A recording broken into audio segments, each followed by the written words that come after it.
Hello everyone, welcome back to conceptual classes.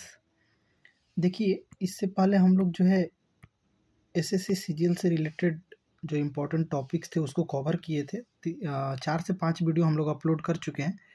आज जो है हम लोग रेवेन्यू फार्मिंग जो ब्रिटिश गवर्नमेंट के टाइम आया था, 3 रेवेन्यू फार्मिंग सिस्टम्स था जो कि आपको पता भी होगा, जिसमें से एक था परमानेंट सेटलमेंट। तो इससे रिलेटेड जितने भी इम्पोर्टेंट फैक्ट हैं उसको देखेंगे और इसके बाद हम लोग पीवाईक्यू भी नेक्स्ट वीडियो में लेकर आएंगे। ठीक है, जैसा कि हम लोग हर टॉपिक पे करते आ रहे हैं। पहले हम लोग टॉपिक का डिटेल डिस्कशन करते हैं, उसके बाद उससे रिलेटेड पास्ट ईयर किसी भी गवर्नमेंट एग्जाम्स में अगर कोई क्वेश्चंस बना है तो उसको हम लोग कवर करते हैं। ठीक है, तो चलिए स्टार्ट करते हैं। देखिए, ये परमानेंट सेटलमेंट जो है 1793 में आया था, इसको हम लोग देखेंगे। ठीक है, तो थोड़ा सा इसको जूम कर लेते हैं सो दैट कि आपको इजी हो समझना।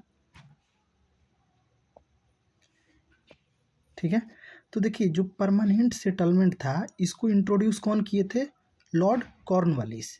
ठीक है, कहाँ इंट्रोड्यूस किए थे? तो बंगाल, बिहार, उड़ीसा और कुछ पार्ट यूपी और मद्रास में। ठीक है, क्यों इंट्रोड्यूस किए थे? तो to streamline land revenue collection, इसको जमींदारी सिस्टम भी कहा जाता है। ठीक है, तो इम्पोर्टेंट पहला पॉइंट क्या है कि परमानेंट सेटलमेंट कौन इंट्रोड्यूस करता है? Lord Cornwallis. कौन से एरिया में? तो बंगाल, बिहार, उड़ीसा एंड कुछ यूपी के पार्ट्स थे और मद्रास में। इसको जमींदारी सिस्टम भी कहा जाता है। अब बात कर लेते हैं इसके फीचर्स की।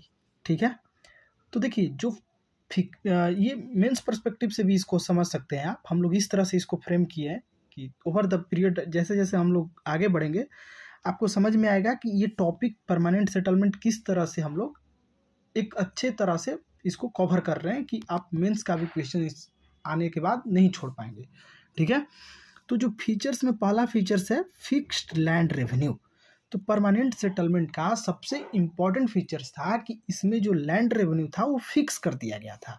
ठीक है, ये जो लैंड रेवेन्यू है ये फ्यूचर में इंक्रीज या डिक्रीज नहीं किया जा सकता था इररिस्पेक्टिव ऑफ एग्रीकल्चरल प्रोडक्ट।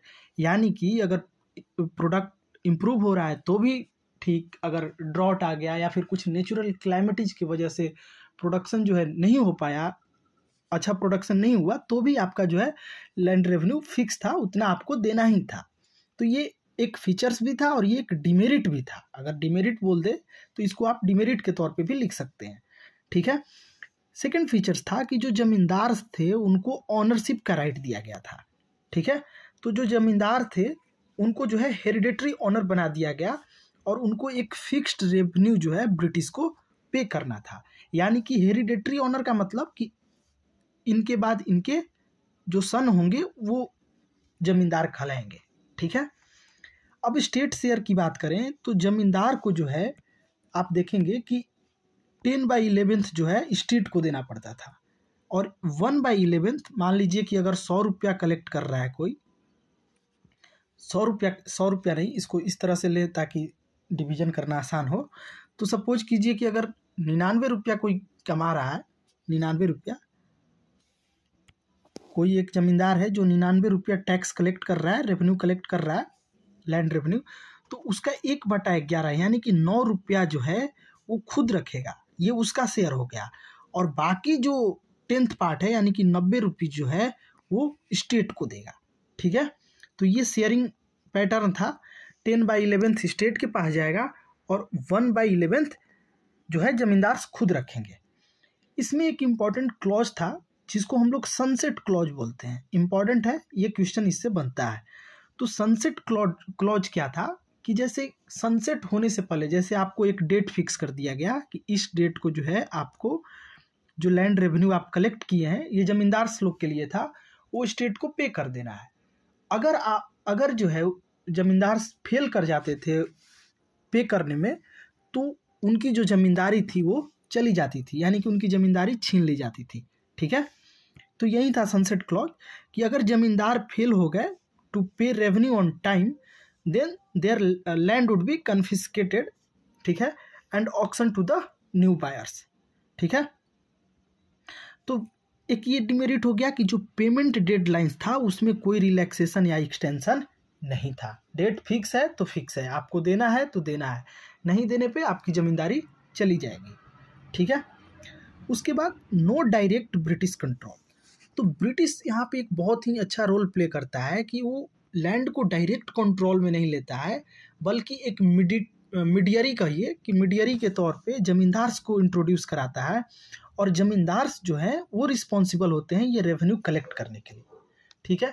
तो अब क्वेश्चन बन सकता है कि क्यों जो है आगे के हम लोग रेवेन्यू फार्मिंग मेथड्स में देखेंगे कि ब्रिटिश कंट्रोल डायरेक्ट होता है कि नहीं, लेकिन परमानेंट सेटलमेंट में डायरेक्ट न करने का क्या रीजन हो सकता है, क्यों ब्रिटिश जमींदार्स को इंट्रोड्यूस किया। तो इसका आप बहुत तरह से सोच सकते हैं। पहला पॉइंट ये कि जो जमींदार्स थे वो लाइक नेटिव लैंग्वेज में कम्युनिकेशन इजीली कर सकते थे। ठीक है। दूसरा उनका कंट्रोल था, और तीसरा जो है हेट्रेड क्रिएट नहीं होगा, लोगों को लगेगा कि अपना ही आदमी जो है कलेक्ट कर रहा है। ठीक है। जैसे आप देखेंगे आगे आगे हम लोग उसको देख लेंगे। अब देखिए नो रीअसेसमेंट। जैसे रायतवारी और महलवारी सिस्टम, जो कि ये दो अलग रेवेन्यू फार्मिंग सिस्टम था, उसमें क्या था कि रेवेन्यू को हम लोग असेसमेंट करते थे, जैसे कि प्रोडक्शन क्या होगा उसके बेसिस पे रेवेन्यू जो है कलेक्ट किया जाता था। लेकिन इसमें जो है कि रेवेन्यू डिमांड फिक्स कर दिया जाता था, और जैसे 20 ईयर के लिए अगर फिक्स कर दिया गया तो उसमें जो है लैंड का प्रोडक्टिविटी कैसा भी रहा हो कोई चेंजेज नहीं होता था। तो ये भी एक डिमेरिट ही था। ठीक है। तो हम लोग ये देख लिए, जब फीचर्स देख लिए, अब आते हैं कि रीजंस क्या था, क्यों इम्प्लीमेंट किया गया इसको। ठीक है। तो देखिए जब बात करेंगे reason for implementing permanent settlement, तो आप देखेंगे कि एक स्टेबल रेवेन्यू इंश्योर करने के लिए, क्योंकि फिक्स कर दिया गया था तो रेवेन्यू जो है आते रहे। तो ये एक पहला पॉइंट हो गया कि रेगुलर फ्लो बना रहे इनकम का। ठीक है। उसके बाद क्रिएटिंग अ लॉयल जमींदार क्लास। अब देखिए जिनको भी जमींदार बनाते थे ब्रिटिश, वो लॉयल हो जाते थे ब्रिटिश के लिए, और होंगे भी, क्योंकि उनको जो है 1/11 शेयर जो है दिया जाता था। तो एक जमींदार क्लास क्रिएट कर दिया ब्रिटिश ने, जो कि ब्रिटिश के प्रति लॉयल थे। ठीक है। एडमिनिस्ट्रेटिव बर्डन को रिड्यूस किया गया, खुद कंट्रोल में ना लेकर ब्रिटिश को देकर, जमींदार्स को देकर ये जो है अपना रिस्पॉन्सिबिलिटी कम किया, और साथ ही जो है एडमिनिस्ट्रेटिव बर्डन जो था उसको भी रिड्यूस किया। ठीक है। Encouraging agricultural development. The belief was that zamindars would invest in land improvement since they were permanent land owners. तो ऐसा माना जाता था कि इससे क्या होगा, एग्रीकल्चरल डेवलपमेंट इनकरेज होगा। क्यों होगा, क्योंकि जो जमींदार्स थे वो उनका लैंड पे कंट्रोल था, तो वो चाहेंगे कि लैंड की प्रोडक्टिविटी ज़्यादा हो, क्योंकि ज़्यादा प्रोडक्टिविटी होने से उनको फ़ायदा होता, क्योंकि इसमें लैंड रेवेन्यू जो था वो तो फिक्स कर दिया गया था। तो मान लीजिए कि अगर 100 रुपया फिक्स किया गया है और आप 150 या 500 रुपये का प्रोडक्शन कर रहे हैं। ठीक है। तो ऐसा माना गया कि ज़मींदार क्या चाहेंगे, प्रॉफिट ज़्यादा कमाना, तो वो एग्रीकल्चर में इन्वेस्ट करेंगे और कोशिश करेंगे कि ये जो प्रोडक्शन 500 रुपीज़ का हो रहा है इसको 1000 तक ले जाया जाए। ठीक है। ताकि इनको प्रॉफिट ज़्यादा हो। लेकिन ये ऐसा बस मिसकंसेप्शन था, ये एक्चुअल में हुआ नहीं। ठीक है। उसके बाद एक और फीचर्स था नीड फॉर इमीडिएट रेवेन्यू। वहीं जो नीडेड फंड, अगर कोई वार या फिर एडमिनिस्ट्रेशन के लिए ज़रूरत होती थी तो वो डायरेक्ट यहीं से फंडिंग हो जाता था। तो ये हो गया reason for implementing permanent settlement. 3-4 point आपको ध्यान में रखना है। एक स्टेबल रेवेन्यू इंश्योर करने के लिए जमींदार क्लास नामक एक लॉयल क्लास क्रिएट कर दिया गया। उसके बाद एडमिनिस्ट्रेटिव बर्डन कम कर दिया गया, और एग्रीकल्चरल डेवलपमेंट का इनकरेजमेंट के तौर पर देखा गया इसको। ठीक है। अब बात करते हैं हम लोग कि इससे इफेक्ट कौन कौन से सेक्शन हुआ। जैसे पहला पॉइंट देखते हैं कि परमानेंट सेटलमेंट का इम्पैक्ट ब्रिटिश अथॉरिटी पे क्या रहा। ठीक है। ब्रिटिश अथॉरिटी पे क्या रहा, तो देखिए उनका तो एक फिनेंशियल स्टेबिलिटी आया, क्योंकि रेगुलर फ्लो हुआ इनकम का। ठीक है। तो ये एक स्टेबल सोर्स ऑफ रेवेन्यू हो गया ब्रिटिश के लिए। Failure to increase revenue since land revenue was fixed. पहले ही फिक्स कर दिया जाता था कि अगले 10 साल तक हम लोग यही लैंड रेवेन्यू लेंगे, तो इससे हुआ क्या कि वो इंक्रीज नहीं कर पाएंगे लैंड रेवेन्यू बीच में कभी भी, ठीक है। तो इसीलिए इसका नाम परमानेंट सेटलमेंट भी बोला गया, ठीक है।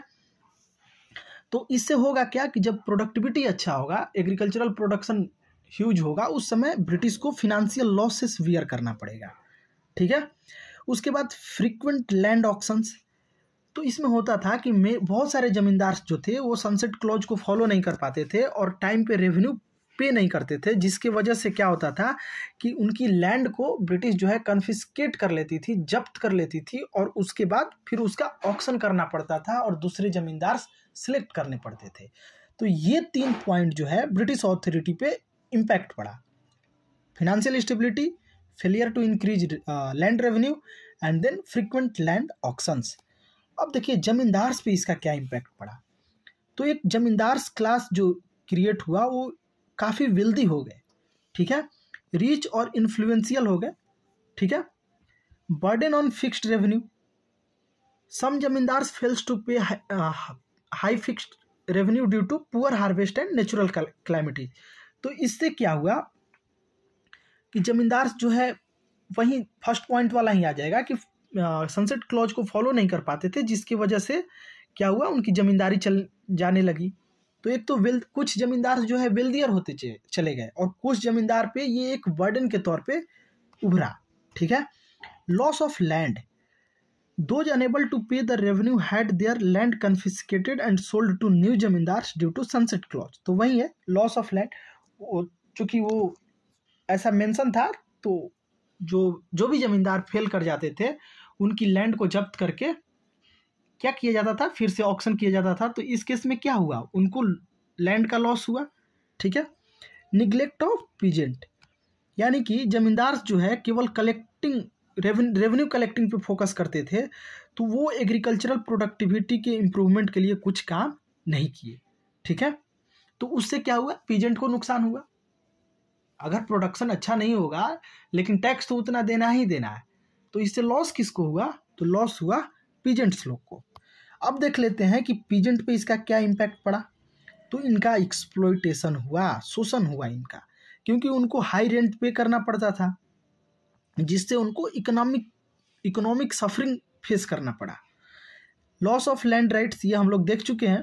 पीजेंट्स जो थे वो टीनेंट फार्मर बनते चले गए विदाउट ऑनरशिप राइट्स, ठीक है।